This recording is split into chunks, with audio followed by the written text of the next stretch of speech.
Al-Imam Muhammad ibn Ismail Al-Amir As-San'ani Al-Yamani. Namanya Muhammad, bapaknya Ismail, lakopnya Al-Amir, nisbahnya kotanya dari kota Son'a, negaranya negara Yaman. Ya, Muhammad ibn Ismail Al-Amir As-San'ani Al-Yamani. 5. Nah, coba ulangi. Antum 1, 2, 3, 4, 5, 6 yang belakang. Loh, ya sudah pindah sini. Nah, ini mau jawab kayaknya. Ayo. Antum sudah napas gini tadi.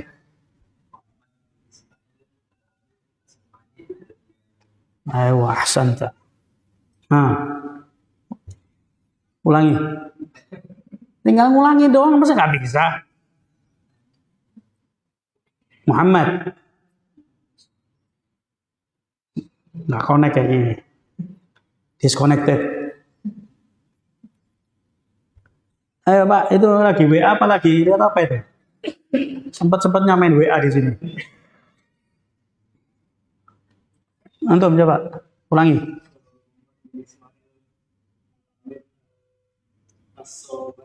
As-San'ani. Ayo, sanjung. Nah, siapa lagi? Nah, yang belakang. Sahibun Nadhara. Nah, itu yang nyelingkuh tadi. Suruh ke sini. Ah, itu. Suruh ke sini tuh. Jangan ngumpet. Ngapain ngumpet-ngumpet? Loh, suruh ke sini. Ah, oh Gigi. Ayo, jawab.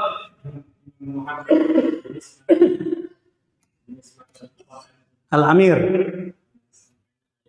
Ayo, santai. Ada lagi nggak itu yang ngumpet itu? Siapa yang pakai sejadah itu? Nggak ada lagi. Ayo. Tayyib ya. Harus tahu penulisnya. Muhammad ibn Ismail Al-Amir As-San'ani Al-Yamani rahimahullah ta'ala. Muhammad ibn Ismail Al-Amir As-San'ani Al-Yamani rahimahullah ta'ala. Dia hidup di negeri Yaman, di kota San'a. Dia sezaman dengan seorang mujaddid pada zamannya. Mujaddid yang cukup terkenal, masyhur. Mereka berdua hidup sezaman tapi tidak pernah berjumpa. Dan dakwanya sama, mengajak kepada dakwah tauhid dan sunnah, memerangi perbuatan syirik dan perkara bid'ah. Muhammad ibn Ismail Al-Amir As-San'ani Al-Yamani, dia sezaman dengan ngacung. Pak, bisa jawab Pak? Oh, belum siap. Jangan gantian. Ayo, cepetan. Sezaman dengan yang komplit, jangan setengah-setengah jawabnya. Yang komplit. Ayo, ahsanta. Ya. Syekhul Islam Muhammad bin Abdul Wahhab. Ya, Syekhul Islam Muhammad bin Abdul Wahhab At-Tamimi An-Najdi. Syekhul Islam, lakopnya Syekhul Islam, namanya Muhammad, bapaknya Abdul Wahhab. Ya. Qabilahnya At-Tamimi, kotanya An-Najdi. Syekhul Islam Muhammad ibn Abdul Wahhab At-Tamimi An-Najdi rahimahullah ta'ala. Tahu kan Syekhul Islam Muhammad bin Abdul Wahhab? Tahu, sering dengar. Tahu kan? Antum kan Wahabi semua di sini. Kalau nggak tahu itu kebangetan gitu loh. Antum dituduh orang Wahabi tapi nggak tahu yang dimaksud dengan Wahabi itu apa. Iya, tahu. Jadi yang dikatakan sebagai Wahabi itu adalah menurut mereka adalah Syekhul Islam Muhammad ibn Abdul Wahhab At-Tamimi An-Najdi rahimahullah ta'ala. Sahibul kitab. Apa kitabnya diantaranya? Kau tak pikir ngacung antum ini? Kirain ngacung, gak tahu garuk-garuk. Kitab Tauhid, ahsanta. Nah, lagi. Oh, salah bos. Benar di depan tadi. Usulul Thalatha. Iya, usulul sunnah beda lagi. Ada yang mau nambahkan? Nawaqidul Islam. Qawaidul Arba'. Nah, udah. Suruh sitta. Baik. Kalau Imam Sonani kitabnya apa aja? Nah, Imam Sonani tahu nggak? Subulus Salam. Masya Allah, tabarakallah. Sekolah di mana tuh?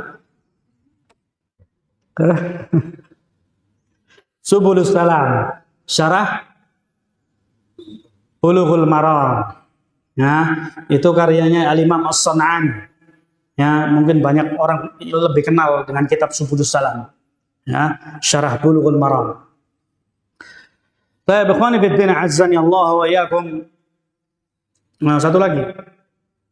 Ada seorang ahlul hadis yang dia bernama Al-Imam Muhammad ibn Ismail. Siapa lagi? Cukup masyhur. Muhammad ibn Ismail. Itu ada dua. Yang pertama, bukan yang pertama sih, yang tadi kita sebutkan As-San'ani. Ada lagi Muhammad ibn Ismail. Hah? Enggak, Syafi'i ngaco tuh.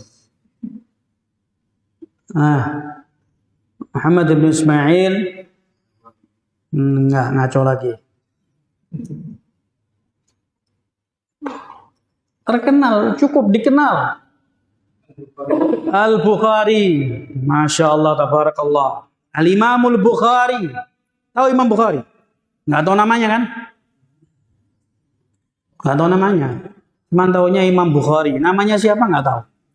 Namanya Muhammad ibn Ismail Al-Bukhari. Ya. Bukhari itu nisbah kepada kotanya. Al-Bukhara. Ya. Namanya Muhammad ibn Ismail Al-Bukhari. Sahibul kitab Sahihul Bukhari. Ya, kitab Sahihul Bukhari itu karya Muhammad ibn Ismail Al-Bukhari. Sedangkan penulis kitab Tadhhirul I'tiqad an Adranil Ilhad Muhammad ibn Ismail Al-Amir As-San'ani Al-Yamani. Ya, dihafal. Nama-nama para ulama ini dihafal ya. Daripada kita menghafal nama-nama ikan, nama-nama sepeda, menghafal nama ulama lebih bermanfaat. Ya. Nah, jadi ketika kita membaca kitab harus tahu. Sering mendengar al-hadits rawahu Imam Al-Bukhari, cuman nggak tahu namanya Imam Al-Bukhari. Nah. Baik. Bismillahirrahmanirrahim. Qala al-muallif rahimahullah taala. Kita ulangi lagi. Al-aslu tsalits anna tauhid qisman. Al-qism al-awwal توحيد الربوبية والخالقية والرازقية ونحوها ومعناه أن الله وحده هو الخالق للعالم وهو رب لهم ورازق لهم وهذا لا ينكره المشركون ولا يجعلون لله فيه شريكا بل هم مقرون به كما سيأتي في الأصل الرابع. Kemudian dikatakan oleh penulis Al-Imam As-San'ani rahimahullah ta'ala, al-aslu tsalits, pokok yang ketiga, bahwa tauhid itu dibagi menjadi dua. Al-qismul awal, bagian yang pertama, yaitu tauhid ar-rububiyah wal khaliqiyah wal raziqiyah wa nahwiha. Tauhid ar-rububiyah. Yang pertama adalah tauhid ar-rububiyah. Apa itu tauhid ar-rububiyah? Bahwasanya Allah Subhanahu wa taala dialah Sang Maha Pencipta, Allah yang memberikan rezeki, Allah yang mengatur segala urusan dan yang lain sebagainya. Wa ma'nahu, artinya annallaha wahdahu huwal khaliqu lil alam. Artinya dialah Allah satu-satunya, dia yang menciptakan seluruh alam jagat raya ini dengan seisinya. Allah yang menciptakan langit dengan seisinya, Allah yang menciptakan bumi dengan seisinya. Wa huwa rabbu lahum wa raziqu lahum. Dialah Allah Subhanahu wa taala Tuhannya mereka, Tuhannya seluruh makhluk. Dan Allah Subhanahu wa taala yang memberikan rezeki kepada mereka. Wa hadza la yunkiruhu al-musyrikun wa la yaj'aluna lillahi fihi syarikan. Perkara tauhid ar-rububiyah, bahwasanya dahulu orang-orang musyrikin al-Arab pada zaman jahiliyah itu mereka sepakat, tidak ada yang mengingkari perkara tauhid ar-rububiyah. Mereka sepakat bahwasanya mereka yakini Allah Subhanahu wa taala yang menciptakan mereka. Allah yang menciptakan langit, Allah menciptakan bumi, Allah menciptakan manusia, jin, malaikat. Allah menurunkan rezeki, Allah menurunkan hujan dari atas langit. Allah memberikan rezeki dari atas langit, dari dalam bumi. Allah yang mengatur segala urusan. Itu mereka sepakat. Mereka tidak menyekutukan Allah dalam perkara tauhid ar-rububiyah. Bal hum muqirruna bihi. Bahkan mereka itu dengan terang-terangan menetapkan tentang perkara tauhid ar-rububiyah. Kama sayati fil aslur rabi', dan akan datang penjelasannya pada pokok yang keempat. Ini tauhid yang pertama. Tauhid ar-rububiyah wal khaliqiyah wal raziqiyah wa nahwiha. Wal qismu tsani, dan pokok yang kedua tauhidul ibadah. Dan pokok yang kedua atau pembagian tauhid yang kedua adalah tauhidul ibadah, atau yang lebih dikenal dengan tauhid al-uluhiyah. Tauhidul uluhiyah itu sama artinya dengan tauhidul ibadah. Wa ma'nahu ifradullah wahdahu bi jami'i anwa'il ibadat al-ati bayanuha. Wa hadha huwa alladhi ja'alu lillahi fihi syuraka. Wa lafdhul syarik yush'aru bil iqrar billahi ta'ala. Tauhid yang kedua adalah tauhidul ibadah atau tauhid al-uluhiyah. Artinya ifradullah wahdahu bi jami'i anwa'il ibadat. Artinya menunggalkan Allah Subhanahu wa taala dari segala bentuk peribadatan. Menunggalkan Allah dari segala bentuk peribadatan yang ada. Naam. Al-ati bayanuha, yang akan dijelaskan nanti setelahnya. Fahadha huwa alladhi ja'alu lillahi fihi syuraka. Dalam perkara tauhidul ibadah atau tauhidul uluhiyah, mereka orang-orang musyrikin al-Arab mereka terjatuh, ya. Mereka di sana menjadikan ada tandingan. Mereka jadikan di sana ada syuraka yaitu tandingan-tandingan selain Allah Subhanahu wa taala. Wa lafdhu syarik yush'aru bil iqrar billahi ta'ala. Dan arti asy-syarik yaitu mengikut sertakan, ya. Di satu sisi dia menetapkan Allah, tapi di sisi yang lain dia ikut sertakan. Siapa yang diikut sertakan? Yang diikut sertakan berhala-berhala mereka, ya. Satu sisi menetapkan dan sisi yang lainnya mereka campur adukkan, menjadikan di sana tandingan-tandingan selain Allah Subhanahu wa taala. Naam. فالرسل عليهم السلام بعثوا لتقرير الأول ودعاء المشركين إلى الثاني. Adapun Rasul-Rasul utusan Allah alaihi wassalatu wassalam, mereka diutus oleh Allah Subhanahu wa taala untuk menetapkan tentang tauhid yang pertama, tauhid ar-rububiyah, dan menyeru mereka kepada tauhid yang kedua, tauhidul ibadah, yaitu ifradullah bil ibadah, menunggalkan Allah Subhanahu wa taala dalam beribadah. Ya, jadi para rasul utusan Allah, mereka itu mengajak umatnya untuk menetapkan perkara yang pertama, yaitu tauhidur rububiyah wal khaliqiyah wal raziqiyah. Mereka disuruh, diajak, dikenalkan bahwasanya yang menciptakan kalian itu Allah, yang menciptakan langit itu Allah, yang menciptakan bumi itu Allah, yang menurunkan rezeki, memberikan rezeki, menurunkan rezeki dari atas langit, dari dalam bumi itu Allah, mengatur segala urusan itu Allah. Ini tugasnya para rasul, mengajak, menyeru kepada manusia, menyeru kepada perkara yang pertama, mengenalkan tentang Allah Subhanahu wa taala. Kemudian yang kedua, menetapkan, yaitu tauhidul ibadah, tidak ada ilah yang paling berhak untuk diibadahi melainkan Allah satu-satunya, dan tidak boleh dicampur adukkan antara beribadah kepada Allah dengan beribadah kepada makhluk. Ini tugasnya para rasul alaihi wassalatu wassalam.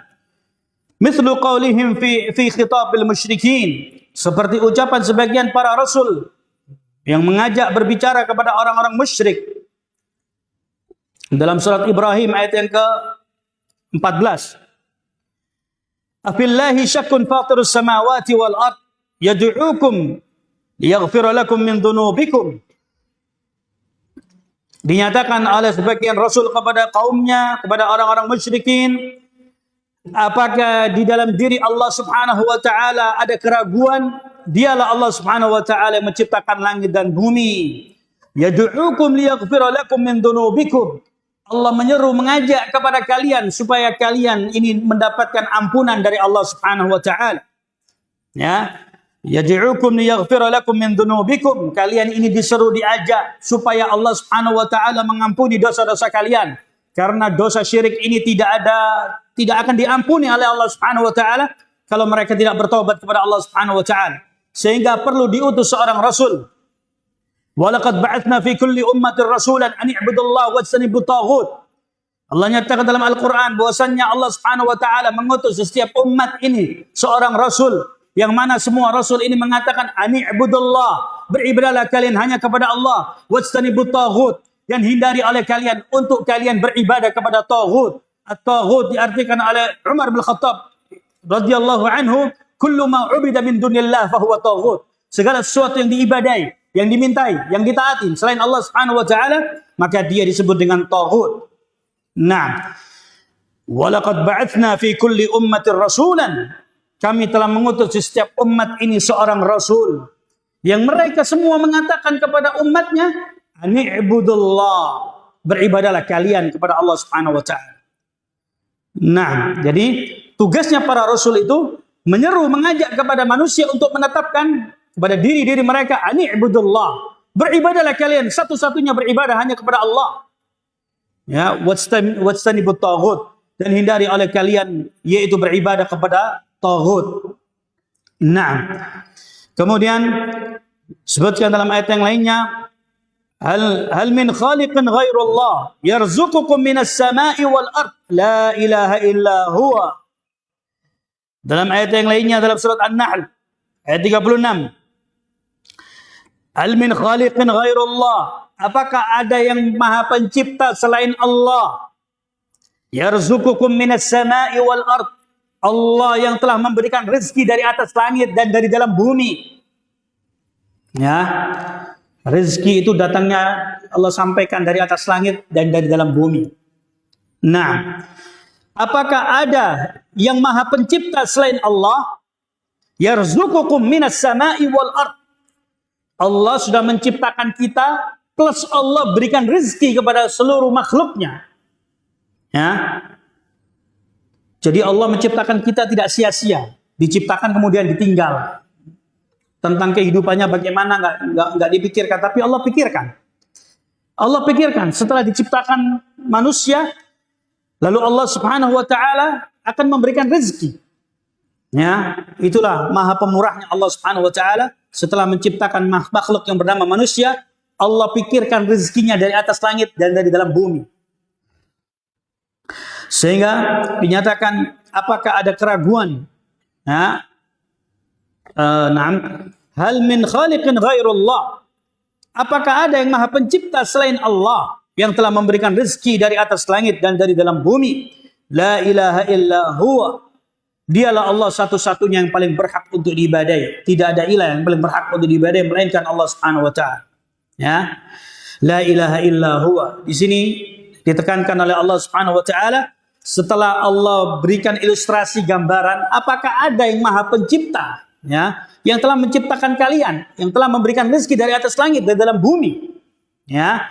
Apakah ada yang maha pencipta selain Allah yang telah memberikan rezeki dari atas langit dari dalam bumi? Lalu Allah tutup dengan ayat berikutnya atau dengan kalimat berikutnya, la ilaha illa huwa, tidak ada ilah yang paling berhak untuk diibadai melainkan Dia, Allah Subhanahu wa taala. Allah telah menciptakan kita, Allah telah memberikan rezeki kepada kita, lalu Allah cuma meminta kepada kita, beribadahlah kalian hanya kepada Allah. Cuman itu saja, simple. Agama Islam ini mudah, gampang untuk diikuti, tidak memberikan beban yang berat kepada pemeluknya, pada pengikutnya.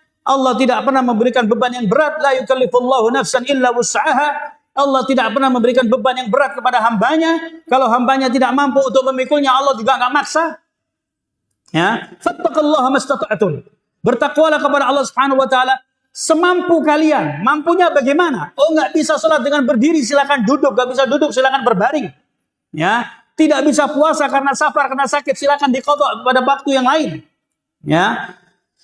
Nah, Islam memberikan keringanan-keringanan kepada pemeluknya. Maka Allah Subhanahu wa taala simple, cuman minta kepada kita sudah diciptakan oleh Allah sedemikian rupa, ya. Yang mana hakikat dari perjalanan hidup manusia ini disebutkan oleh Imam Ibnu Sirin rahimahullah taala, bahwasanya manusia itu pada hakikatnya diciptakan oleh Allah cuman dari dua perkara saja. Dia dimunculkan, dibenamkan, dimunculkan lagi. Setelah muncul, dibenamkan, kemudian dimunculkan lagi, dibenamkan lagi oleh Allah Subhanahu wa taala. Ya, dia dimunculkan min dhahri abi ila batni ummi. Ya, dari punggung ayahnya dibenamkan ke dalam rahim ibunya. Setelah dari rahim ibunya dikeluarkan lagi oleh Allah ke permukaan bumi. Setelah di permukaan bumi kemudian dicabut nyawanya, dibenamkan oleh Allah ke dalam tanah kuburan. Setelah dari kuburan dia dibangkitkan di hari yaumil qiyamah, yaumil mahsyar. Dibangkitkan oleh Allah kemudian untuk ditenggelamkan lagi oleh Allah Subhanahu wa taala. Kalau dia tidak ditenggelamkan oleh Allah ke dalam surga, maka dia akan ditenggelamkan ke dalam neraka. Min dhahrin ila batnin. Dari dimunculkan oleh Allah kemudian ditenggelamkan. Itu saja hakikat perjalanan hidup manusia. Muncul, ditenggelamkan, kemudian dimunculkan oleh Allah, ditenggelamkan lagi, muncul, ditenggelamkan lagi oleh Allah Subhanahu wa taala. Mau kemana kita? Mau menggapai, mengejar jabatan, mau mengejar harta, mau mengejar apapun di dunia ini, kita ujung-ujungnya akan ditenggelamkan oleh Allah ke dalam perut bumi. Ya, silahkan Anda menggapai, mengejar cita-cita setinggi-tingginya. Ya, mengejar jabatan, mengejar menghalalkan segala cara. Toh akan kembali, berpulangnya kemana? Ke tanah kuburan. Ya. Membangun gedung yang membangun gedung yang mewah, membangun istana negara yang mewah, ya. Semuanya akan kembali ke dalam tanah kuburan, ditenggelamkan oleh Allah, dibenamkan kembali oleh Allah ke dalam tanah kuburan. Dan ternyata bahwasanya kehidupan di kuburan ini lebih panjang daripada kehidupan di dunia. Kalau kehidupan di dunia ini usia kita, kata Rasulullah, a'maru ummati ma baina 60 ila 70. Usia umatku itu rata-rata 60 sampai 70 tahun saja, nggak lama, sebentar, ya. Tapi ternyata kehidupan di alam kubur ini jauh lebih lama. Kehidupan di alam kubur ini jauh lebih lama. Mungkin bahkan ratusan tahun. Sambil menunggu yaumil qiyamah, kapan yaumil qiyamah akan terjadi, tidak ada yang tahu. Tidak ada teknologi yang bisa memprediksi kapan hari kiamat itu akan terjadi. Rasulullah cuma memberikan tanda-tanda saja. Tanda-tanda kecil dan tanda-tanda besar. Min asyratis sa'ah. Tanda-tanda hari kiamat itu ada. Ya, ternyata kehidupan di alam kubur ini jauh lebih panjang usianya dibandingkan kita hidup di dunia. Kita melata dan melangkah di permukaan bumi ini 60, 70 tahun, 80, anggap 100 tahun bonus. Ya, 80 sampai 100 tahun itu bonus. Setelah itu dimasukkan ke dalam tanah kuburan, ternyata kehidupan di balik tanah kuburan itu lebih panjang. Ya, kita tidak pernah terpikir ternyata kehidupan di tanah kuburan ini lebih panjang. Ya. Usia kita 40, 50, 60, 70 tahun hidup di dunia.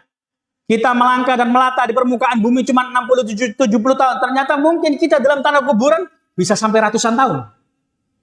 Sambil menunggu hari kiamat dibangkitkan oleh Allah Subhanahu wa taala. Kalau dia orang yang baik, maka dia dijadikan kuburannya raudhatun min riyadil jannah. Kuburannya itu dijadikan sebagai taman-taman surga. Dalam kuburannya dia bisa melihat surga. Ya. Tapi kalau dia orang yang jelek, maka dijadikan kuburannya itu, ya, dijadikan sebagai taman-taman neraka. Dalam kuburannya dia melihat neraka. Ya. Tiap hari dia ditampakkan neraka oleh Allah Subhanahu wa taala. Nah, jadi harus kita ini berkalkulasi dalam kehidupan dunia. Hidup di dunia cuma sebentar, gak lama. Sebentar lagi kita bakal meninggalkan alam dunia ini. Ternyata alam kubur ini usianya lebih lama daripada alam dunia. Ini yang tidak pernah kepikir. Ya, contohnya mungkin orang tua kita atau orang tua kita lah. Ya, orang tua kita meninggal dunia sudah berapa tahun terakhir? Ada yang mungkin sudah 17 tahun, 20 tahun, 25, ada mungkin yang sudah 30 tahun. Tidak berasa. Nah, jadi jangan kita gadaikan tauhid kita dengan perkara-perkara dunia, yaitu dengan kita menyekutukan Allah Subhanahu wa taala. Karena kalau seandainya seorang itu dia terjerumus dalam perbuatan kesyirikan, kalau dia tidak bertobat, maka dikhawatirkan dan sangat dikhawatirkan dan lebih mengkhawatirkan, bukan dikhawatirkan, lebih mengkhawatirkan mereka akan dimasukkan ke dalam neraka oleh Allah Subhanahu wa taala dan mereka kekal abadi di dalamnya. Maka hati-hati dalam perkara-perkara, jangan sampai kita terjerumus dalam perbuatan menyekutukan Allah Subhanahu wa taala, karena arti asy-syarik, menyekutukan Allah itu tipis. Ya, menyekutukan Allah itu tipis. Orang menganggap bahwasanya mendatangi kuburan, meminta-minta kepada orang-orang saleh yang sudah tidak ada umurnya, dianggap sah-sah saja. Toh mereka orang-orang saleh. Dan ini tidak ada bedanya dengan orang-orang musyrikin pada zaman dahulu. Nanti akan dijelaskan oleh Imam Sun'ani. Orang-orang musyrikin itu muqirruna. Mereka menetapkan tentang tauhid ar-rububiyah, tapi mereka tergelincir. Tergelincir ini terpeleset. Dan orang terpeleset itu tidak disengaja. Nggak ada orang terpeleset tiba-tiba dia sengaja menginjak kulit pisang. Nggak mungkin.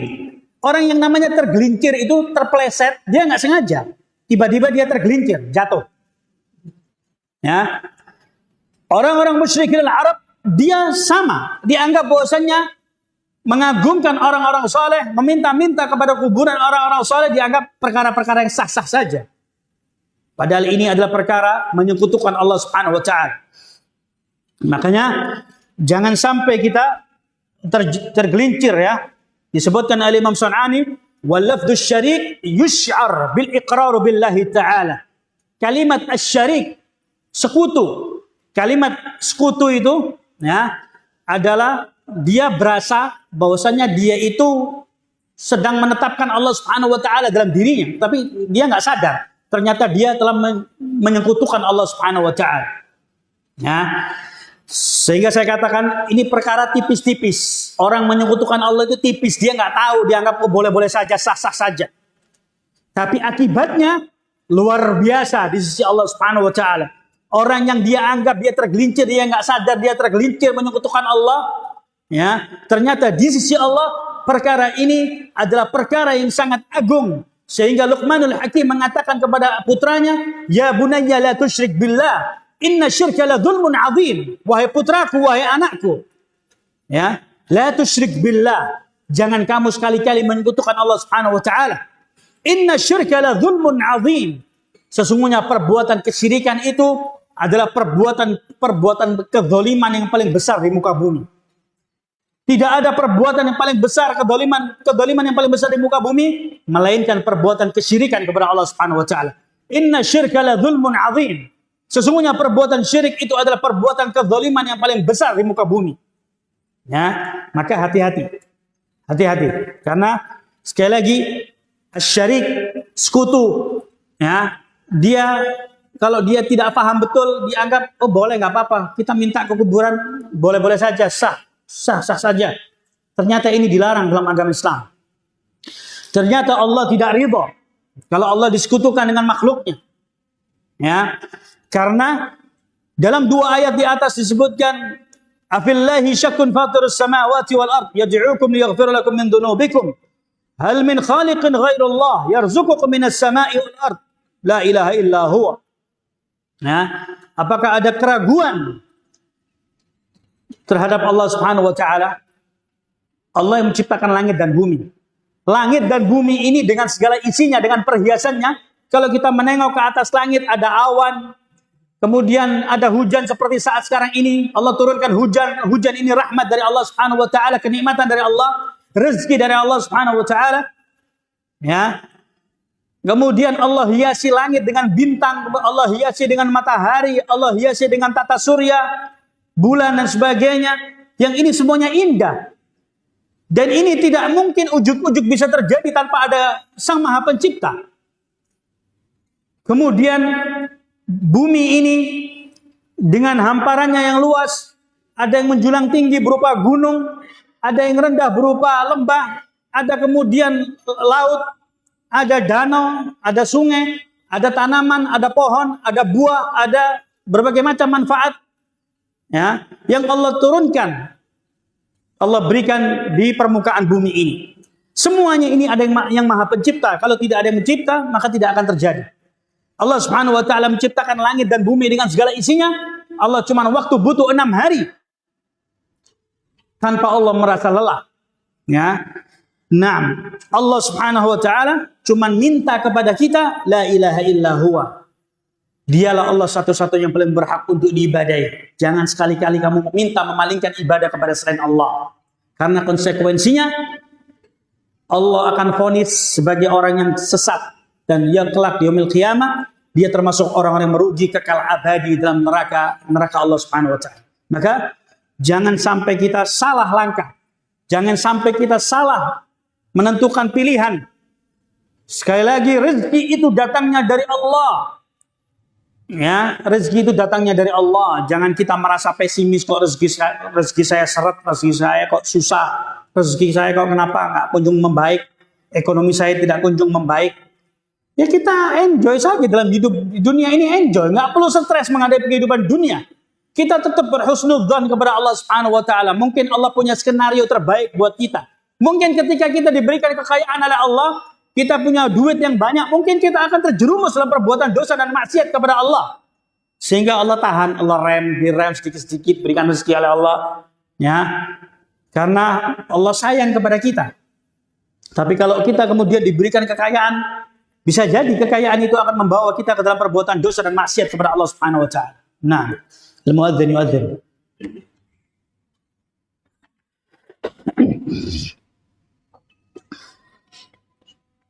Allahu Akbar.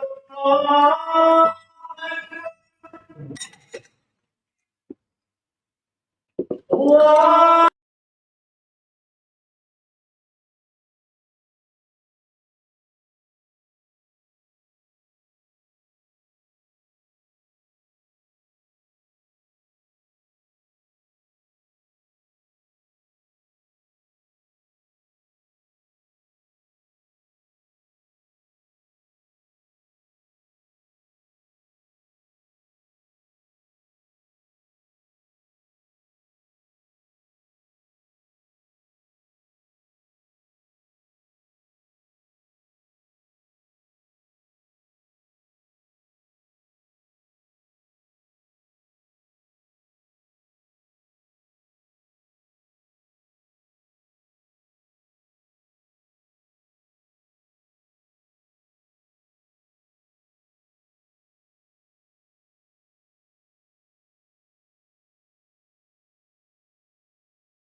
وناهيهم عن الشرك العبادة.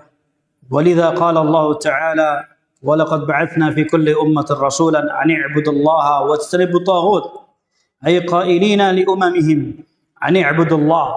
فأفاد بقوله في كل أمة أن جميع الأمم لم نرسل إليهم الرسل وتبعثوا إلا لطلب توحيد العبادة. la li ta'rif bi anna Allah huwal khaliq lil alam wa annahu rabbus samawati wal ard fa innahum muqirruna bihadza. Kemudian berkata Imam As-San'ani rahimahullah taala, mereka dicegah untuk mereka menyekutukan Allah Subhanahu wa taala.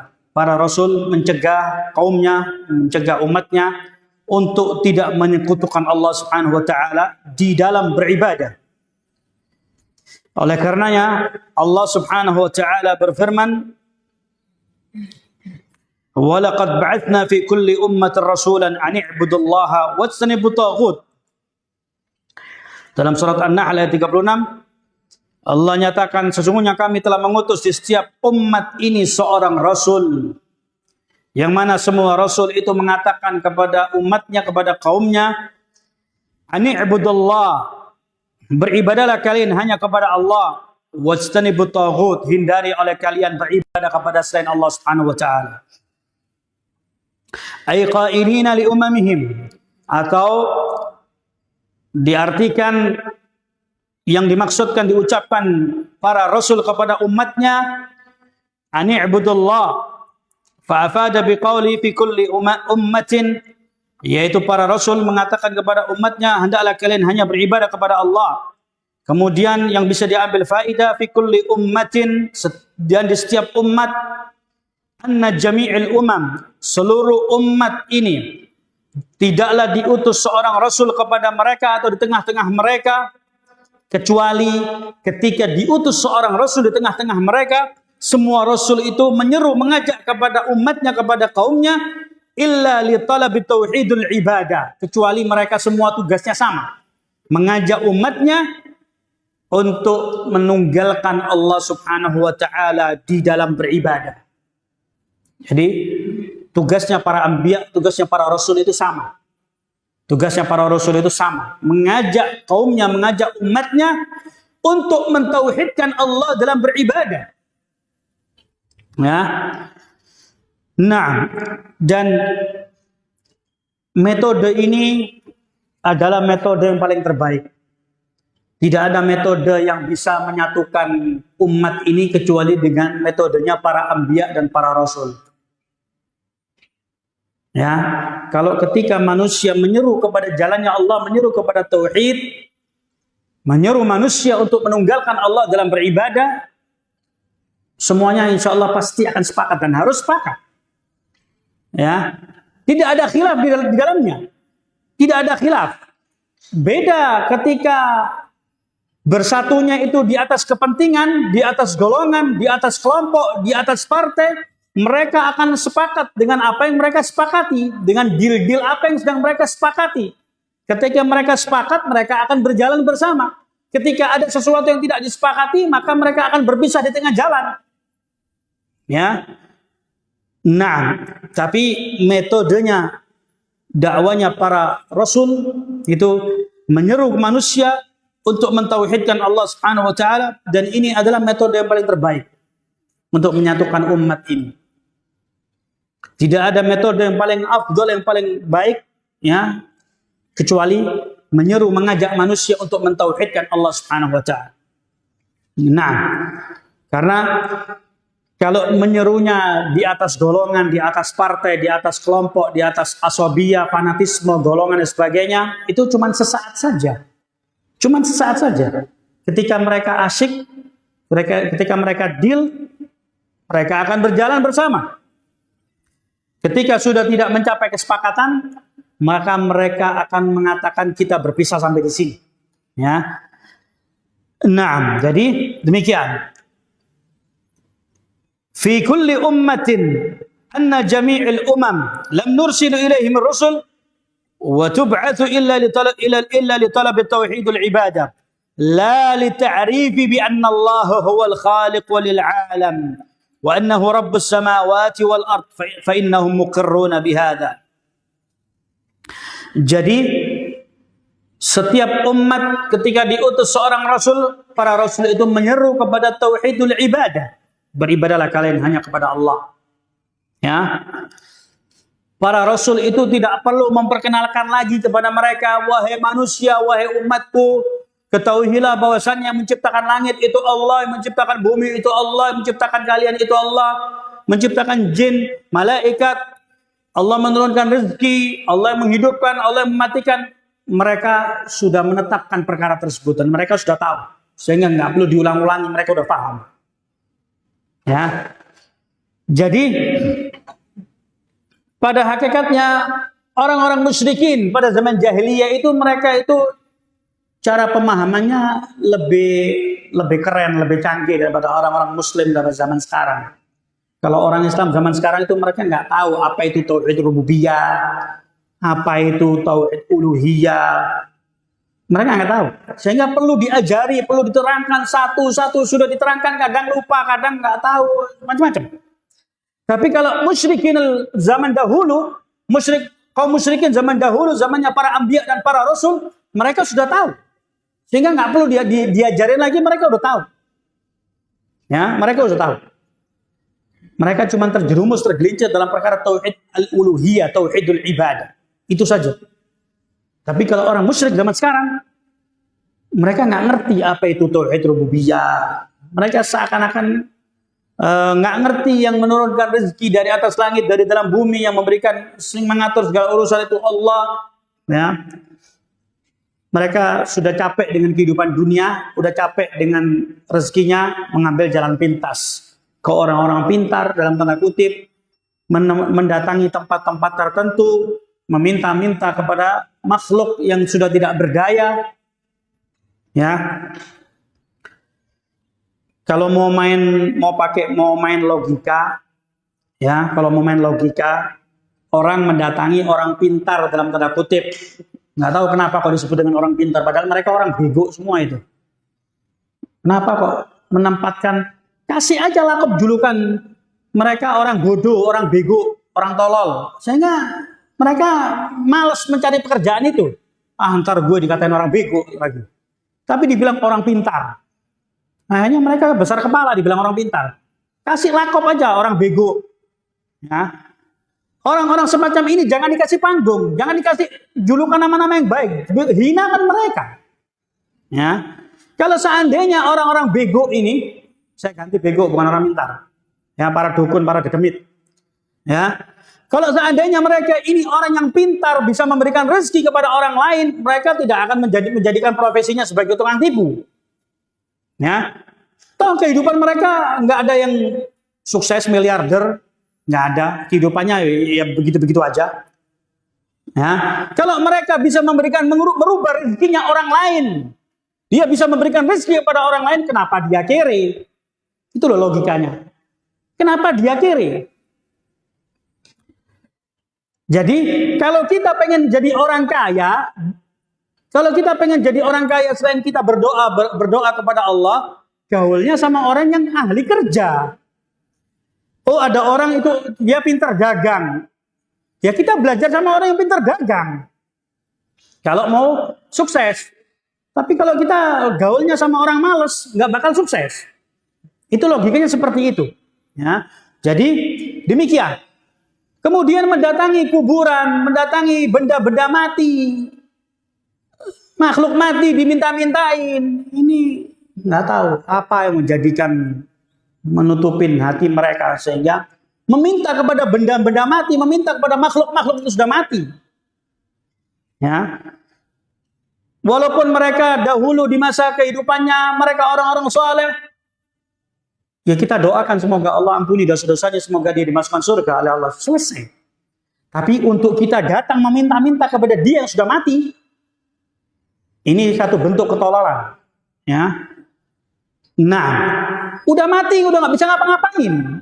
Dia mau menyelamatkan dirinya sendiri sudah nggak bisa, apalagi dia mau memberikan rezeki kepada orang lain. Nah, maka harus kita ini lebih smart, lebih pintar, ya, dalam menelaah, mencermati. Ya. Jangan kita gampang dipropaganda, diprovokasi, ditipu daya oleh iblis. Iblis dari bangsa jin dan iblis dari bangsa manusia. Ya, karena taruhannya ini ketika seorang dia sekali saja dia menyekutukan Allah, Allah hapus seluruh amalannya. Bahkan ketika seorang Rasul yang mulia Nabi Muhammad SAW dia menyekutukan Allah, Allah nyatakan la in asyrakta la yahbatanna 'amaluka wa la takunanna minal khasirin. Kalau sekali saja engkau yang Muhammad sallallahu alaihi wasallam menyekutukan aku, niscaya aku akan hapus seluruh amalanmu dan engkau kelak di yaumil qiyamah termasuk orang yang merugi. Ya. Seorang rasul diancam oleh Allah. Sekali saja dia menyekutukan Allah, dihapus amalannya oleh Allah. Dan dia di yaumil qiyamah termasuk orang yang merugi. Maka jangan kita ini menggadaikan agama kita, tauhid kita dengan perkara-perkara dunia. Perkara dunia ini gampang, mudah untuk dicari. Kalau kita mau berusaha, Allah akan memberi, pasti Allah beri. Ya. Tapi jangan pernah kita menyekutukan Allah Subhanahu wa taala. Sekali lagi, orang-orang musyrikin pada zaman dahulu, baik musyrikin Arab pada zaman jahiliyah atau pada zaman sebelumnya dari zamannya para rasul, mereka itu lebih paham, lebih tahu tentang perkara tauhid rububiyah. Mereka nggak perlu didakwai lagi oleh para rasul, nggak perlu diajarin lagi. Mereka sudah tahu. Mereka sudah menetapkan dalam hati mereka. Beda dengan orang zaman sekarang. Orang zaman sekarang mereka nggak tahu. Nah, KTP-nya Muslim, ya, dohirnya Muslim, tapi dia nggak tahu apa itu tauhid rububiyah. Dia nggak ngerti.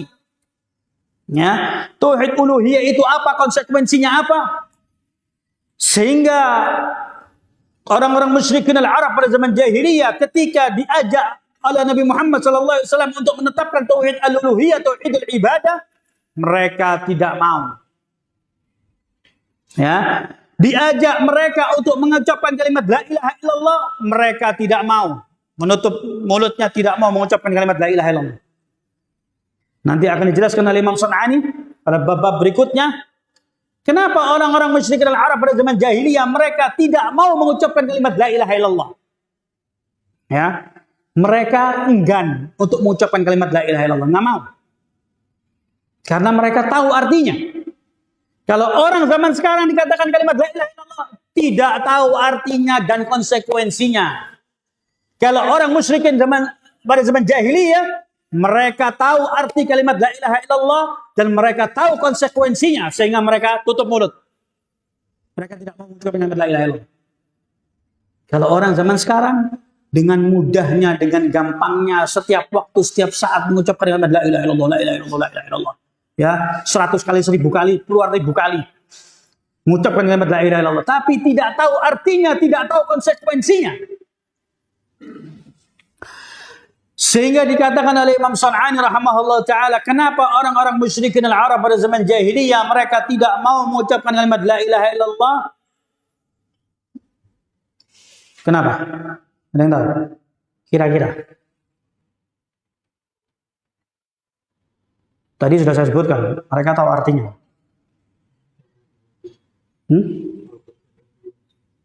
Tahu artinya atau tahu konsekuensinya? Oke. Tapi ada satu perkara. Kenapa orang musyrikin al-Arab pada zaman jahiliyah mereka tidak mau mengucapkan kalimat la ilaha illallah? Cuma mengucapkan la ilaha illallah, selesai. Tapi mereka enggan, mereka tidak mau. Tidak mau. Jadi mereka ketika berucap, mereka itu akan pegang ucapannya. Beda dengan orang zaman sekarang yang diucapkan A keluarnya B, dari B C D E, kayak setan menguping kalimat berita dari langit. Ya. Musyrikin al-Arab pada zaman jahiliyah mereka tidak mau. Ketika mereka sudah berucap, mereka akan pegang ucapannya dengan erat. Dipegang erat sama mereka ucapan itu. Mereka tahu betul. Ya, kata Imam Sun'ani rahimahullah taala, kenapa mereka tidak mau mengucapkan kalimat la ilaha illallah? Li'annahum dzu lisanul Arabi. Ya, mereka itu orang Arab, mereka bangsa Arab dan mereka mengerti arti bahasa Arab. Kalimat yang termaktub dalam kalimat yang singkat la ilaha illallah. Mereka tahu artinya dan tahu konsekuensinya. Ya. Sehingga mereka menahan diri, tidak mau sampai mati pun mereka tetap di atas agama mereka, di atas agama bapak moyang mereka. Mereka tidak mau mengucapkan kalimat la ilaha illallah. Mereka tahu konsekuensinya. Beda dengan manusia zaman sekarang.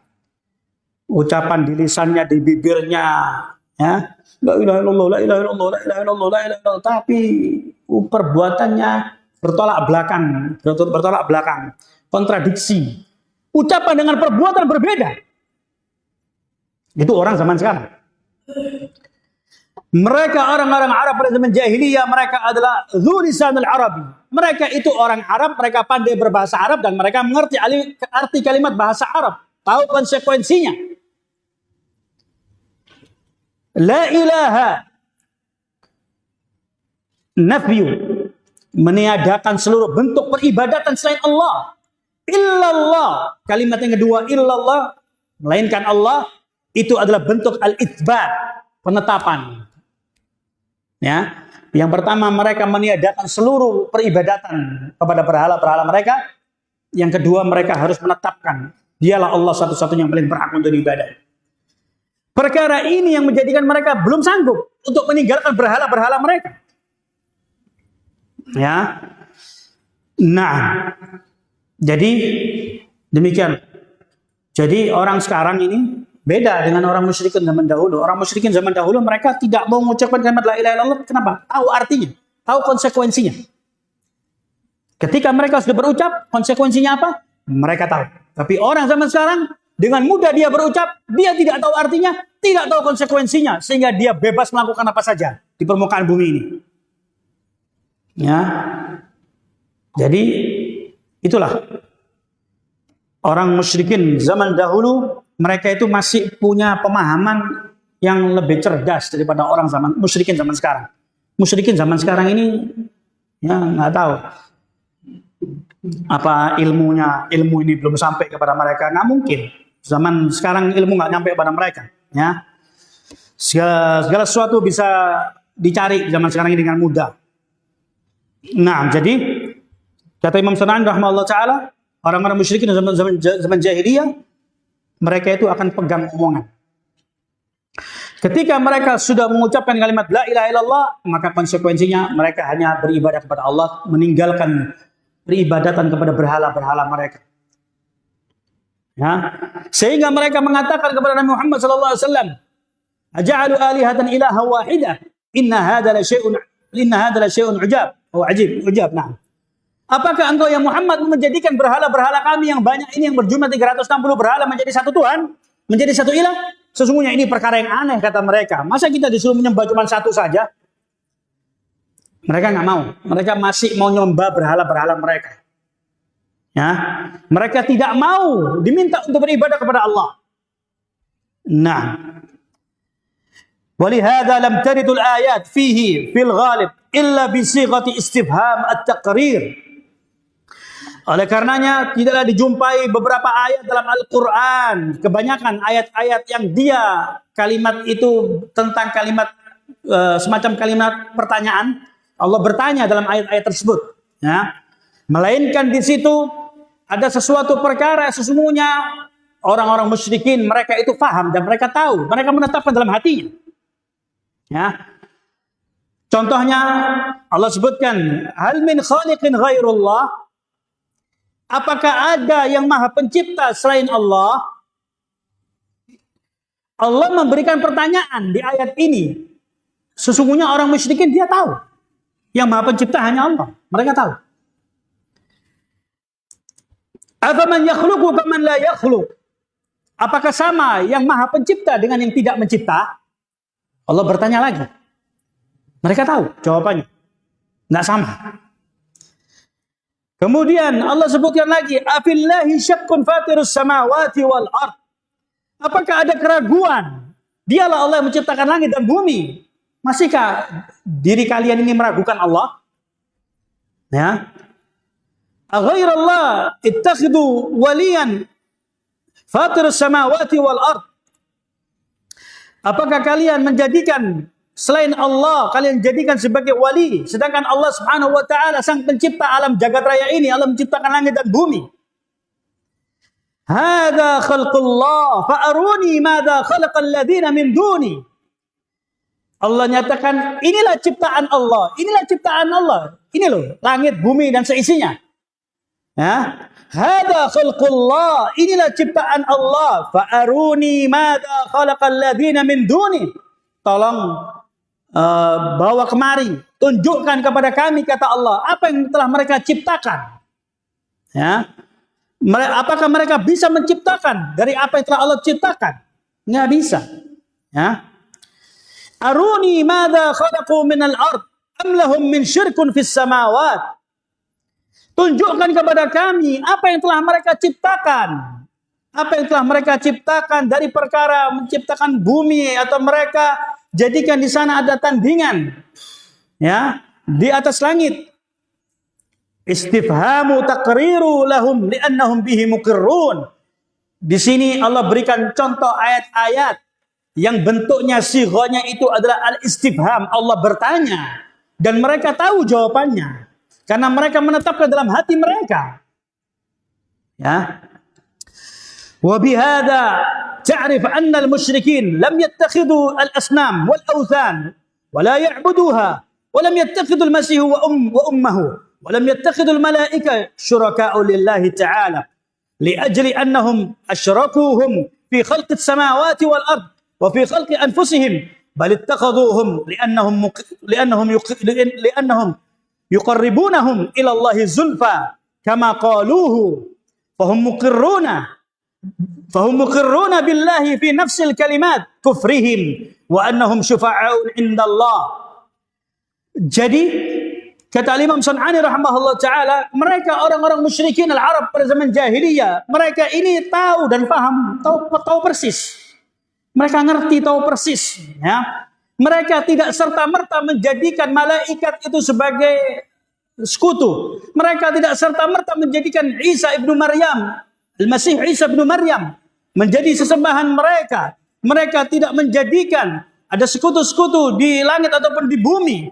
Mereka jadikan semena-mena serta-merta demikian saja menjadi sekutu. Tapi sesungguhnya apa yang mereka jadikan alasan supaya mereka ini bolehlah kita meminta-minta kepada mereka? Apa yang menjadikan di situ ada celah untuk mereka bisa meminta-minta? Di satu sisi mereka menetapkan Allah, di sisi lain mereka masih mau minta kepada makhluk. Mereka jadikan di situ seakan-akan ada celah. Apa alasan mereka? Alasan mereka cuma mengatakan balittakhadhuhum li'annahum yuqarribunahum ilallahi zulfa. Mereka ingin mengatakan kami tidak menjadikan kuburan orang-orang soleh ini kami minta-minta kepada dia langsung, enggak. Kami ini minta kepada Allah tapi melalui perantara mereka. Illa liyuqarribuna ilallahi zulfa. Kami jadikan pintunya orang-orang soleh yang sudah wafat ini menjadi pintu untuk menembus Allah Subhanahu wa taala. Ya, mereka cari alasan. Mereka cari alasan seakan-akan perkara itu dibenarkan. Ya, kalau semasa hidupnya boleh kita meminta doa kepada orang soleh. Kita melihat ada orang soleh, orang tua kita, mungkin guru kita atau siapa orang-orang soleh, kita datangi. Pak Ustadz, Pak Kiai, Pak siapapun namanya, wahai orang tuaku, wahai siapa, wahai orang baik, tolong dong doain supaya saya dimudahkan rezekinya. Boleh. Dia hidup, wujudnya ada. Dan dia bisa berdoa kepada Allah. Boleh. Tidak dilarang dalam agama Islam. Boleh. Ya. Yang jadi masalah, ketika dia di masa hidupnya, dia orang soleh, dia orang baik, dia ahli ibadah. Dia seorang alim. Dia meninggal dunia, masuk ke kuburannya. Sudah selesai. Finish. Kemudian datang manusia meminta-minta kepada dia yang notabene mungkin semasa hidupnya dia orang baik. Wahai orang soleh, wahai orang baik semasa hidupnya, tolong dong sampaikan doa kami, hajat kami kepada Allah. Kami minta ini, minta itu, tolong dong sampaikan kepada Allah. Ya, sehingga dikatakan oleh Imam San'ani rahimahullah ta'ala, sesungguhnya mereka ini tidak serta-merta menjadikan malaikat, jin, manusia, orang soleh, Isa ibnu Maryam, Al-Masih Isa ibnu Maryam menjadi sekutu serta-merta demikian, tidak. Tapi mereka jadikan di sana sebagai celah, apa perantara. Illa liyuqarribuna ilallahi zulfa. Kami cuma menginginkan diri kami ini menjadikan mereka sebagai perantara saja. Kita mau masuk ke Pak Jokowi sebagai seorang presiden. Kita butuh perantara dari ajudannya, dari orang terdekatnya, dari keluarganya. Oh boleh, sah-sah saja. Dianggap ini urusan dunia. Mau masuk kepada tujuannya, dia pakai perantara. Kalau perantara dunia, ya sah-sah saja. Mubah. Tapi kalau perkara-perkara urusan dengan Allah Subhanahu wa ta'ala, Allah tidak pernah tidur, Allah tidak tuli, Allah tidak buta, dan Allah tidak pernah tidur, Allah tidak pernah ngantuk. Allah maha mendengar, Allah tahu isi hati seorang hamba. Lalu apalagi yang perlu kita butuhkan untuk langsung menembus pintu langit Allah Subhanahu wa taala. Perlukah kita meminta-minta perantara kepada benda-benda mati? Itu loh logikanya. Logikanya dipakai. Padahal dalam hadis disebutkan nazal rabbuna ila sama'id dunya fi thuluth al-akhir min al-lail. Hal min sa'il fa'utiya lahu, hal min mustaghfir fa'aghfir lahu. Sepertiga malam terakhir Allah turun di langit dunia. Langit dunia itu langit yang bisa kita lihat.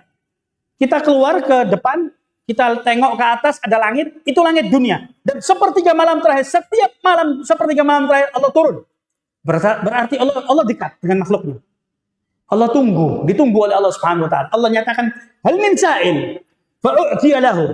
Apakah ada dari hambaku yang mereka berdoa di sepertiga malam terakhir? Niscaya aku akan kabulkan doanya. Minta aja, hajat kita apa? Yang jomblo belum nikah, pengen nikah, dapat bidadari dari mana kayak terserah. Minta sama Allah. Ya. Yang usahanya belum sukses, minta kepada Allah. Yang pengen apapun, minta kepada Allah. Allah akan berikan. Hal min mustaghfir fa'aghfiru lahu. Apakah ada dari hambaku yang meminta ampunan di sepertiga malam terakhir? Aku akan berikan ampunan kepada hambaku. Nggak perlu perantara. Kalau perantara kita mahal. Orang mau berbuat maksiat, berbuat dosa, berbuat kesyirikan ini mahal. Mau datang kepada orang bego yang tadi, dalam tanda kutip, ya, dia perlu duit. Keluarkan duit. Berapa, Pak? Anda harus butuh, kami syaratnya pakai sapi warna hitam atau pakai ayam warna hitam, pakai kambing yang bunting atau apa, pakai. Nah, almuhim dimintain apapun. Harus pakai kembang 7 rupa, pakai apa lagi, pakai baju hitam apa ini, itu kan duit semua. Itu kalau dikalkulasi duit. Belum lagi dia harus ngasih duit kepada orang tadi. Ya. Nah, sedangkan kalau kita langsung menembus pintu langit, nggak perlu hal-hal semacam itu. Allah nggak perlu diminta-mintain dengan seperti itu, dengan syaratnya seperti ini, syarat seperti ini. Cukup kita Muslim, ya, kita sesuai dengan sunnah, ya, bangun tengah malam, berwudu, sholat, ya, kemudian boleh ketika sujud, boleh di akhir sebelum salam, ya, atau dia jadikan terpisah, dia mengangkat tangannya, dan di antara sunnah berdoa itu mengangkat tangan. Ya, angkat tangannya. Jangan doa kemudian sombong. Ya Allah, saya mau minta mobil dong. Lo nanti belagu amat jadi orang. Pakai syaratnya berdoa apa? Sebut nama Allah Subhanahu wa taala. Walillahil asmaul husna fad'u biha. Allah memiliki nama-nama yang indah, Allah memiliki nama-nama yang bagus. Berdoalah dengan menyebut namanya. Ya. Dalam hadis ketika seorang musafir, dia seorang musafir yang sudah terangkum dalam dirinya, itu terkumpul dalam dirinya, doanya itu pasti dikabulkan oleh Allah. Ternyata Rasulullah mengatakan, ternyata doanya orang itu, sang musafir itu tidak dikabulkan oleh Allah. Ya, dia berdoa kepada Allah, dia seorang musafir yang pertama. Doanya seorang musafir itu doa yang mustajab. Yang kedua, dia menengadahkan tangannya. Yang ketiga, dia bertawassul dengan menyebut nama Allah, ya Rabbi, ya Rabbi. Dia sebut nama Allah. Tapi kata Rasulullah, doanya orang tadi nggak dikabulkan. Kenapa? Wa mad'amuhu minal haram, wa mashrabuhu minal haram, wa malbasuhu minal haram, wa markabuhu minal haram, fa ghudiya bil haram, fa annahu istajabu lahu. Jadi berdoa itu ada tata caranya. Sesuai dengan hadis ini. Kenapa sang musafir itu ditolak doanya oleh Allah, sedangkan terangkum dalam dirinya doanya orang yang harus dikabulkan itu doanya orang tadi. Dia musafir, dia mengangkat tangannya, dia bertawassul menyebut nama Allah, ya Rabbi, ya Rabbi, tapi doanya tidak dikabulkan oleh Allah. Ternyata usut punya usut, kata Rasulullah, orang tersebut makanannya diperoleh dengan cara yang haram, minumannya diperoleh dengan cara yang haram, pakaiannya diperoleh dengan cara yang haram, tunggangannya diperoleh dengan cara yang haram, semua yang dia usahakan dengan cara yang haram. Bagaimana doanya mau dikabulkan oleh Allah? Maka Allah tidak mengabulkan doanya. Ya, Allah tidak mengabulkan doanya. Jadi kalau kita mau berdoa, ya ikutin sunnahnya Rasulullah. Jadi sudah disebutkan dalam hadis, setiap sepertiga malam terakhir Allah turun. Ya, cari sepertiga malam terakhir. Ya, doa mengangkat tangan. Kemudian kita bertawassul dengan menyebut nama Allah, ya Rabbi, ya Rabbi. Kalau kita menginginkan rezeki, sebut nama Allah, ya Razzaq, urzuqni. Wahai zat yang maha memberikan rezeki, berikanlah aku rezeki. Ya, sebut nama Allah. Jadi itu tahapan-tahapan doa. Ketika berdoa kepada Allah, nggak perlu kita pakai perantara-perantara. Ongkosnya mahal, biayanya mahal, kosnya mahal. Ya, kalau mau minta kepada Allah, nol. Tanpa biaya apapun, nol. Kita nggak pakai internet. Berdoa sama Allah pakai internet? Nggak pakai. Langsung tembus ke atas langit. Kalau internet mungkin zaman sekarang, yang teknologi terakhir mereka pakai satelit. Ini di atas satelit, tembus ke atas langit. Ya, maka harus kita mencari. Ya, kita seorang Muslim, kita yakin Allah yang Maha memberikan rezeki. Tinggal kita langsung berdoa kepada Allah, nggak perlu perantara. Orang soleh, walhamdulillah dia orang soleh, kita doakan semoga diampuni dosanya, semoga dia masuk surga. Selesai. Ya, jangan diikut sertakan orang ini karena dia di yaumil qiyamah nggak bisa ngapa-ngapain.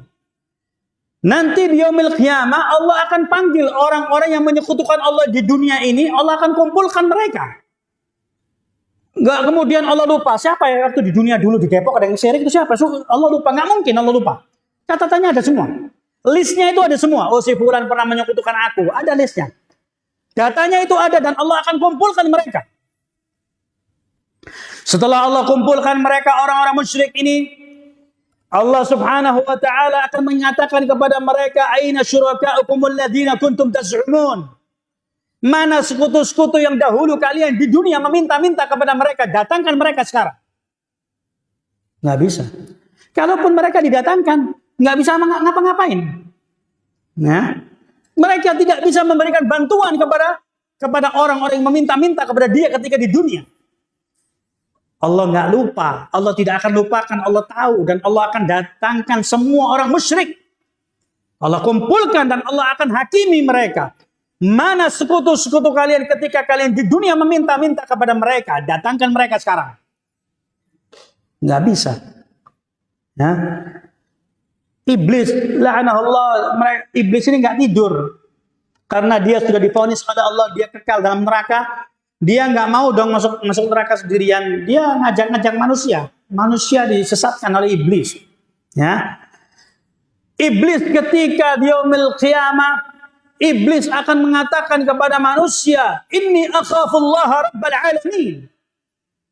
Yang ketika di dunia iblis ini getol menyesatkan manusia, karena iblis nggak mau masuk neraka sendirian. Dia pengen punya teman, namanya manusia. Ketika di yaumil qiyamah, iblis akan mengatakan kepada manusia, "Inni akhafullaha rabbal alamin." Aku takut kepada Allah, sang penguasa alam jagat raya ini. Iblis saja yang menyesatkan manusia takut kepada Allah. Lah kok ini yang namanya manusia yang lemah, kena virus nggak kelihatan mata mati, kena apalagi kena cabai mencret. Ya, manusia ini lemah.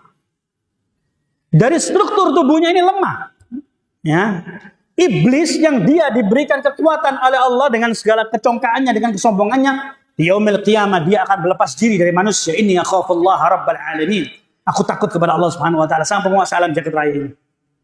Nah, maka jangan kita ini terlena dengan kehidupan dunia karena iblis bakal melupakan kita. Iblis di yaumil qiyamah melupakan kita, bye-bye manusia masing-masing, nafsi. Ya.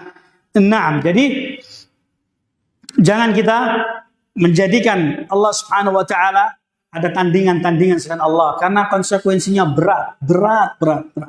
Ya. Kalau seandainya kita pernah dulu zaman jahiliyah kita pernah melakukan kesyirikan kepada Allah, diingat. Karena kalau dosa syirik itu tidak tobat, maka selama dia beramal nggak bisa di top up pahalanya. Dia nggak dapat pahala. Kalau dia tidak bertobat, nggak akan bisa menggugurkan dosa-dosanya dia. Dia dihitung oleh Allah sebagai pelaku musyrik. Kalau dia tidak bertobat, dia tetap sebagai pelaku musyrik walaupun dia sholat. Nah, syaratnya orang pelaku musyrik dia harus bertobat kepada Allah. Khawatirnya dulu kita pernah melakukan kesyirikan, minta kepada orang nggak sengaja, mungkin khilaf, lupa. Namanya orang khilaf, ya. Motornya hilang, pengen cepat ketemu, datang kepada orang bego. "Pak, motor saya hilang, Pak." "Di mana hilangnya?" "Di lorong inilah, gang ini, ya, Gang Kolintang, dekat Masjid Ariyat." "Oh iya, sebentar ya, saya mau lihat di cermin." "Oh, Anda harus buang kembang 7 rupa, siramkan air kembang dan sebagainya, demikian. Perkara ini sama, ini syirik. Ya, ini perkara syirik, ritual-ritual ini syirik. Ya, yang dagangannya pengen cepat laris, mendatangi orang-orang tertentu dengan diberikan jampi-jampi dan sebagainya. Ya, ada lagi yang mengatakan ada orang mendatangi saya, Pak, berikan saya amalan. Orangnya udah tua. Berikan saya amalan. Amalan apa? Saya bingung. Amalan apa? Ya amalan Pak buat pegangan saya. Loh, kalau mau pegangan ya kepada Allah Subhanahu wa taala. Bapak ini sholat nggak? Ya kadang-kadang Pak. Sudah tua nggak sholat. Minta amalan. Amalan ini untuk perbuatan kesyirikan. Emang saya dukun apa dimintain amalan? Ya, jadi hal semacam itu dianggap, Pak saya minta amalannya Pak. Amalan apa? Kita ini nggak ada amalan kecuali amalan sesuai Al-Quran dan Sunnah. Kita nggak punya amalan yang aneh-aneh. Nggak ada. Ya. Nah, jadi harus kita ini berkalkulasi. Usia semakin tua tidak semakin muda. Kalau kita ini terjerumus dalam perbuatan syirik, nggak sholat, ya, sudah hidupnya di dunia sengsara, di alam kuburnya mungkin dia diazab, di yaumil qiyamah dia disiksa oleh Allah. Ya, sayang hidup di dunia ini cuma sementara. Saya katakan tadi bahwasannya alam kubur ini masanya lebih lama daripada alam dunia. Ya, kalau kita sekarang usianya 50, 60-an, 70 tahun, dicabut nyawanya oleh Allah, kita dimasukkan kuburan, mungkin kita bisa hidup 100, 200 tahun, kita nggak tahu. Ternyata alam kubur lebih lama usianya. Mau ngapain kita? Dia sudah tidak bisa beramal. Idza mata al-insan, dalam riwayat yang lainnya, idza mata ibnu Adam, inqata 'amalu illa min thalatha. Shadaqatun jariyah aw ilmun yuntafa'u bihi aw waladun salih alladhi yad'u lahu. Jika anak Adam, jika manusia itu meninggal dunia, amalannya terputus. Ketika dia sudah terhenti di dunia ini, dia sudah tidak bisa beramal. Kecuali 3 perkara kata Rasulullah. Shadaqatun jariyah, sedekah jariyah. Sedekah jariyah, ada masjid lagi bangun, oh saya punya duit 50.000, datang ke toko material. Pak, saya beli semen 1 sak. Kasihkan masjid. Ini Pak, saya cuma 1 sak saja. Itu dicatat oleh Allah Subhanahu wa taala sebagai amal jariyah. Apalagi yang dia nyumbang jumlahnya lebih besar. Ya, lebih gede lagi pahalanya. Ya, tapi sekecil apapun akan dinilai oleh Allah Subhanahu wa taala sebagai amalan ibadah. Ya, sedekah jariyah. Yang kedua, ilmu yang bermanfaat. Ilmu bermanfaat, ilmu apapun. Ilmu dunia, ilmu matematika, ilmu fisika, ilmu kedokteran, ilmu dagang, ilmu apa kayak ilmu online, ilmu apa. Pokoknya ilmu yang bermanfaat, lebih-lebih ilmu agama ya. Ketika dia bisa memberikan ilmu yang bermanfaat kepada manusia dan dipakai oleh manusia, maka selama ilmu itu bermanfaat bagi manusia, pahalanya mengalir. Yang ketiga, doa anak yang saleh dan salihah yang mendoakan orang tua. Ya, selain itu ada riwayat yang lainnya boleh dengan sedekahnya untuk orang tuanya boleh. Ya, dan itu sampai. Jadi jangan aneh-aneh datang ke kuburan nyiram kembang segala macam. Belikan beras, niatkan untuk orang tua kita. Saya beli beras 2,5 liter, 2,5 kilo untuk orang tua saya. Udah, gak usah macam-macam. Ya. Nah, jadi agama Islam itu simpel dan mudah. Ya. Baik, jadi ikhwan fillah azani Allah wa iyyakum, kata Imam San'ani rahimahullah taala bahwasanya mereka orang-orang musyrikin tidak menjadikan malaikat itu sebagai tandingan-tandingan mereka. Mereka tidak menjadikan Al-Masih dan ibunya ya sebagai sekutu mereka. Mereka tidak serta-merta beribadah kepada berhala-berhala, kepada patung-patung. Ya, mereka itu tahu, mereka telah menetapkan dalam hati mereka yang mereka inginkan apa? Balittaqaduhum li'annahum yuqarribuna ila Allah zulfa. Mereka mengatakan kami cuma menginginkan ini sebagai perantara kami untuk menyampaikan hajat kami kepada Allah Subhanahu wa taala. Itu saja. Itu yang mereka inginkan, itu yang mereka minta. Kama qaluhu fahum muqirruna billah fi nafsil kalimati kufrihim. Di satu sisi mereka menetapkan Allah, di sisi yang lainnya justru mereka telah menyekutukan Allah Subhanahu wa taala. Ya. Nanti akan dijelaskan oleh Imam San'ani, bahkan ketika mereka mengerjakan tawaf di sekitar Ka'bah, mereka juga mengerjakan ibadah haji orang-orang musyrikin Arab pada zaman jahiliyah. Mereka itu tawaf di Ka'bah. Nah, Mereka juga bertalbiyah dengan Allah Subhanahu wa taala, labbaik Allahumma labbaik, labbaik la syarika lak illa syarikan huwa lak tamlikuhu wa ma malak. Nanti akan disebutkan oleh Imam Shalani rahimahullah. Mereka tawaf di sekitar Ka'bah dengan bertalbiyah menyebut nama Allah, labbaik Allahumma labbaik, ya Allah kami penuhi panggilanmu. Labbaik la syarika lak, tidak ada sekutu bagimu ya Allah. Ditambahin sama mereka, illa syarikan huwa lak. Tapi ya Allah, di sana masih ada tandingan-tandingan sekutu bagimu ya Allah. Tamlikuhu wa ma malak. Engkau menguasai mereka, mereka tidak bisa menguasai dirimu. Rasulullah ketika haji ketika itu mendengar ucapan talbiyah mereka. Qad mukurruna jalla jalalu lau tarku illa syarikan huwa lak. Kata Rasulullah SAW, mereka telah menetapkan Allah di satu sisi, di sisi yang lainnya mereka menjadikan di situ ada tandingan selain Allah. Kalau seandainya mereka mau meninggalkan kalimat yang terakhir, illa syarikan huwa lak tamlikuhu wa ma malak. Dicampur adukkan antara tauhid dengan kesyirikan itu dicampur adukkan oleh mereka. Ya. Sehingga tadi disebutkan oleh Imam Sunani bahwasanya syirik itu tipis-tipis. Orang terjerumus dalam perbuatan kesyirikan itu tipis. Kadang dia tidak menyadari. Ternyata itu perbuatan syirik. Dan perbuatan syirik di sisi Allah itu cukup besar. Allah tidak akan mengampuni dosa syirik dan Allah akan mengampuni dosa selain syirik. Ya, maka hati-hati. Ya, hati-hati dalam menjalankan perkara kehidupan dunia ini. Hati-hati. Jangan sampai kita terjerumus dalam perbuatan kesyirikan karena ya kita berhusnudzon saja. Mungkin orang-orang itu nggak tahu. Ya. Contohnya kalau zaman dahulu mungkin pemuda-pemuda ini suka belajar ilmu bela diri. Yang ada apa? Tenaga dalam. Tenaga dalam itu minta bantuan jin. Ya, dipukul nggak mempan. Loh, Rasulullah dilempar batu berdarah.